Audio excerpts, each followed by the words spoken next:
o'clock. All right, good afternoon. Today is Tuesday, April the 3rd. This is the meeting of the Personnel, Public Information, Human Relations, and Housing Committee. I do detect a quorum. We have one item on our agenda today, as well as an amendment to that item. And so the item is Bill number BL 2018-1111. The sponsor is Councilmember Steve Glover, who's present. And then we have an amendment as well from Councilmember Allen, who is also present. Can I get a motion for the bill so we can have discussion? Second. Second. The bill is moved and seconded. Councilmember Glover, have you had an opportunity to review Councilmember Allen's amendment to your bill? Yeah, and if I could, Elizabeth, just give your input on it, because I know the group you or the committee you work with have talked about the amendment as well. Everybody feels good with it. I mean, there's no conflict of language, correct, that you see? So the Board of Ethical Conduct considered the underlying legislation. They didn't have the opportunity to look at the amendment when we met, and they unanimously asked that I would be here and present for any committees and convey their approval. Okay. And so I've looked at the amendment, and the amendment seems fine to me. I think it maybe cleans up a little bit of the language that I think some people had some concern of possible unintended consequences. I think perhaps it cleans it up. So with that, I'll let Council Lady Allen speak and explain her amendment. And I'll just say, Councilmember Elrod had concerns that it wasn't totally clear that this didn't apply to every executive order. So working with Mr. Jameson, I just said, can we just make a statement that when we define executive order, it is currently filed, whatever the currently active executive orders, and that whenever we say that the first time you list it, you say an executive order, and I've added currently in effect executive order, which regulates the standards of conduct for Metro employees. And the legal people in the room can clarify if once we've said it that way, then it's very clear that anytime it says executive order, that it means executive order that regulates the standards of conduct for Metro employees, because we don't need the Board of Ethical Conduct reading about the tree executive order. I think that was where Councilmember Elrod was expressing concern. Could I request one slight change? Yes. I think it's pretty obvious in context, but where it says which regulates the standards of conduct, if we could say which regulates the ethical standards of conduct, because there are multiple executive orders that pertain to standards of conduct of employees, and there's a state law, the state law that requires us to have ethical standards says that they are not to apply to personnel related policies, or whatever the language is. Does not include personnel or employment policies or policies or procedures related to operational aspects of governmental entities. So Mike, if we take that recommendation, then we ask for suspension of rule on the floor. Carrie, we just add it to Council Lady Allen's amendment. As long as nobody objects, we move it through. And you can vote on me. Yeah, I don't really have, again, I don't have a problem with that either. I think the key thing is let's stay within the context of why I originally filed it. What was the other committee this went through? Rules. Rules and confirmations. Do you want to send those back through rules with this amendment and the change? I don't feel compelled to make that motion, but I just want to see if everybody feels more comfortable doing that. I mean, we meet at 5:30. I don't want to speak on behalf of the chair, but I mean, I certainly don't. Do you feel like this is a substantive change, or Mike, do you feel like this amendment is a substantive change and should go back through that committee as well? Well, it's an amendment, so the Rules Committee approved the underlying original bill. You can stand on that. Okay. Yeah. I think we're good. Move to approve. They move the motion. Move the motion to Move the amendment. Move the amendment. Had a lot of Second. questions going on. All right. The motion to amend the amendment and adopt the amended amendment. All in favor? Aye. All opposed? All right, that motion carries. Okay, so give me then to Mike for the procedure tonight. So I'll move, will I move the amendment, or am I going to ask Council Lady Allen to move the amendment? Council Lady Allen is comfortable with adding the word ethical, that she could adopt that as part of her. She'd suspend the rules, move the amended amendment. I'll have something drawn up quickly and put on people's desks. Okay. I think.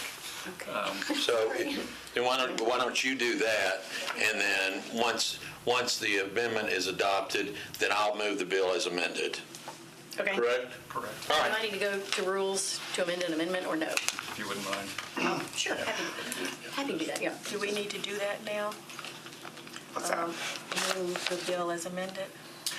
You just did. No, we just We amended did. We haven't voted on it as okay. amended Okay. yet. Okay. Before we do that, and we have a little bit more time, I do want to thank some of our departmental representatives for being present to provide your feedback on this, as well as it pertains to either legal questions or to personnel. And of course, we do have elected officials who are also Metro employees, and those are the ones that would be bound by this particular section of the code. Is that correct?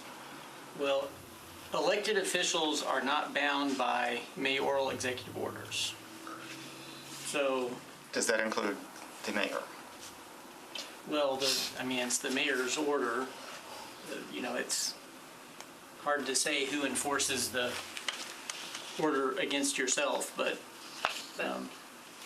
Can I offer just some personnel feedback that kind of nicely segues from that comment. I don't disagree with the intent of the approach that's happening here. Right, we want the same set of rules to be applied to everybody here. I do have some pause and concern about this approach in the amendment because one, most executive orders don't have anything to do with it, and two, I don't anticipate this happening, but it could happen. A mayor who wanted to issue an executive order that was just not quite center or equitable, executive orders that apply to the general employees in metropolitan government, which are the ones that I'm more concerned about, but I also agree in this equity, the standards should apply to everybody. I have concerns that they execute a standard of conduct that's an executive order that's not really a good standard of conduct. I have more faith in this legislative body as a whole getting a majority vote on revising the standards of conduct, right? I think you guys have the right at any time to revise the standards of conduct to be appropriate, that are applicable to everyone in the metropolitan government. And I personally would feel more comfortable with that approach, and in fact, I would proactively offer our support from Human Resources to help the council navigate that if that was a route, because I think periodically they should be reviewed and updated to be applicable, new information, new ways and lenses of looking at things.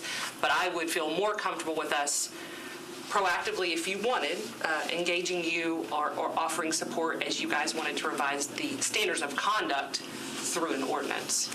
Shannon, do you mean that in addition to this legislation or in Instead of. place of this legislation? Place up, because the executive order doesn't apply to elected officials. Okay. Because then you have one person who can execute an executive order that could be related to a standard of conduct that may not be a very fair standard of conduct for employees of the government. So then we've missed the boat. We want this to apply to elected officials, they don't. And we've possibly allowed discretion for one individual to establish a standard of conduct that maybe all 40 members of council and the director of human resources, all employees think is not a good standard of conduct. I do have more faith in codifying and permanently through this legislative body revising the standards of conduct to get to the outcome where it applies to everybody and everybody agrees that these are fair standards of conduct through a majority vote of the council. And if we did that, do you know how long that would kind of take to those exercises to go about? I mean, they could be as short or as long as you want them to. I don't think they have to be long. I don't think there's anything that prohibits you. Now, I wouldn't suggest this for the sake of Mr. Jameson or Mr. Cooper, but there's not anything that would prohibit you from doing this on an annual basis, right? But I don't think it has to be long. If it was like, if you guys wanted to open that to council members to say, please review these standards of conduct and offer any input you may have, and those can be consolidated. We can review those with you and bounce them right back to you, and you tee them up in legislation. I mean, that doesn't have to be a laborious process, but it can be as lengthy or as involved as you want it to be. can use our proactive support or not, that's completely at your discretion. But I feel like that actually accomplishes the objectives in a better way, and a fairer way, and one that's been vetted by a body of 40 by majority vote. May I ask a clarifying question, just to make sure that I'm understanding correctly from either Mr. Jameson or Mr. Cooper? As I understand it, I believe the will of the sponsor was to have a board of ethical, more or less to make sure that a board of ethical conduct could review the actions of folks in Metro to determine whether or not those actions violated executive orders. Is that correct? Where this all started is when an outside law firm stated that the executive order was outside of the purview of the ethics board. And to me, and to the people that I spoke with, felt like that was not acceptable. And so I looked at how do we address this now. As far as doing the other, I don't know that I necessarily would disagree with it. I, on the other hand, for right now, feel like that the public is looking for pure trust.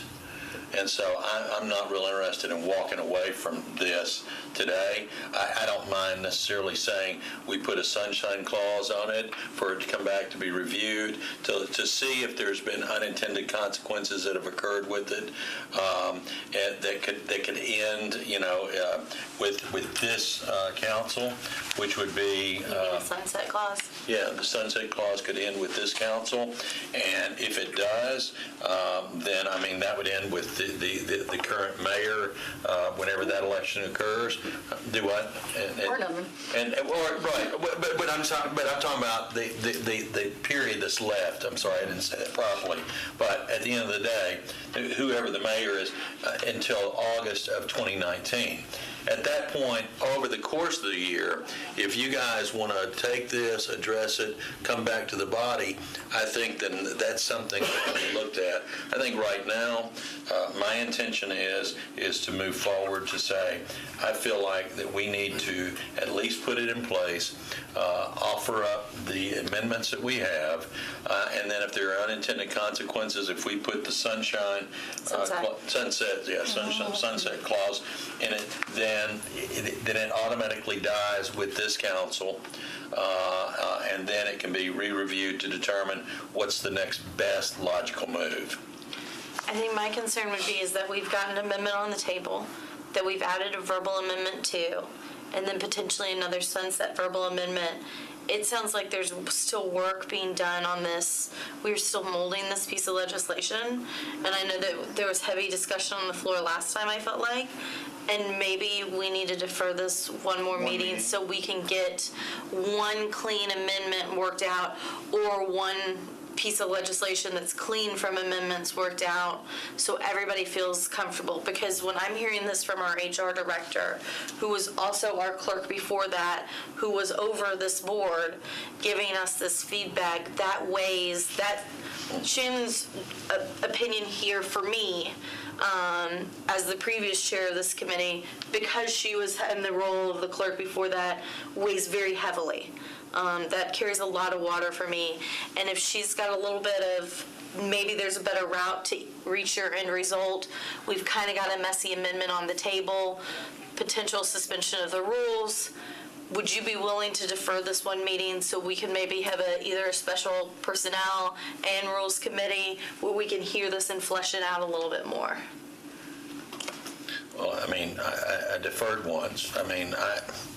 I'll defer again. I do not want to leave the intention of what this is. Yeah, and I don't mean this as a hostile thing at all. I want to make sure that we are passing legislation that's clean, rather than having multiple layers of amendments and verbal amendments, and so everybody knows what we're passing tonight, and we don't get into another battle on the floor. I think that would save, And so, to be clear on my stance, yes, HR, but the current is saying that committee was good with it. Mm-hmm. So, that's why I don't mind you telling Mike, if if the committee asks for a one-meeting deferral, that doesn't throw me into a indefinite, does it? No, you have 3 for indefinite. If the committee does request it, it's mandatory on the floor. Well, then, I mean, that's fine. Let's go ahead. That way, we don't ask for a suspension of the rules. Yeah. I do not want to move away from from the intention of this, though, and so, I mean, I want to be very, very clear. I want to move it forward. We'll clean up whatever little bit. We'll get John the part in there that your concerns with, but let's move it forward because I think the people are expecting us to move forward with saying yes, we're going to be accountable. So with that, I'll be fine if we want to defer one. Ask a question. Yeah. Are we deferring it to just take into consideration those amendments and what John proposed? I would be deferring it to also consider what our HR person is. It's this committee. If you guys want to take it, and I mean, somebody's Yeah. got to do that. I guess my motion would be to defer, and it is not a hostile deferral to your intention. It is to kind of get us all around the table in a working session to make sure that we're getting the most direct means to your end. we're just getting very close to budget, and I mean, I'm going to tell you, time is not going to be our friend starting in a few weeks. Is the motion, Councilmember Murphy, is the motion for a one-meeting deferral back to personnel, or was it? Yes, a or was it one-meeting deferral back to here so we can get the amendment clean before us. We can hear from, because I think that maybe we need to hear from the Board of Ethical Conduct, what they think of the amendment of Shannon, and maybe we just have a small working group if you can pull us together in the next 2 weeks. Is that amongst personnel, or did you, it also referenced Personnel, I think maybe rules as well? you as chair, maybe if you want to pull in rules as well. I'm on both committees, so. But we would only, the deferral would only be for one calendar meeting to the Yes. next meeting in Yes, April. and we all get together in the next 2 weeks, or at least have That some moves kind to of April concept. 17th. Yeah. Yeah. So I guess we are withdrawing the motion that was on the floor, and this is a new one, because you had a motion on the floor. We have already, You didn't vote? would we go ahead and vote to adopt the amendment, or just wait until We the just next leave it meeting? here. So what I'm doing is I am deferring the amended bill before us. One meeting. So we didn't vote to put the amendment on, did we? We did. Or we did that? Okay, so We there we did, go. but because she's moved to defer. Yeah, I got it now. Yeah, we stopped. That stops us where we are. So we could potentially submit a new amendment for consideration at Correct. that Yeah, time. so And either that way, way, we'll If we're rescind doing your it that way, we're amendment not because it's been suspending some the rules rules. at the next meeting, correct? Okay. Well, I'll do anything to So- avoid suspension of the rules. All right, so in interest of everyone's time getting to the next move, we have a motion for a one-meeting deferral at personnel. Is there a second? Second, all in favor? Okay. Aye. Any opposed? None. Motion carries. Thank you, everyone, and I'm sure we'll keep Yeah, working in on the back that. of the motion, you just can't move to the first. One meeting. It's, cleaner if the committee this meeting is does it. adjourned. Thank you. Committee. Yeah. Committee.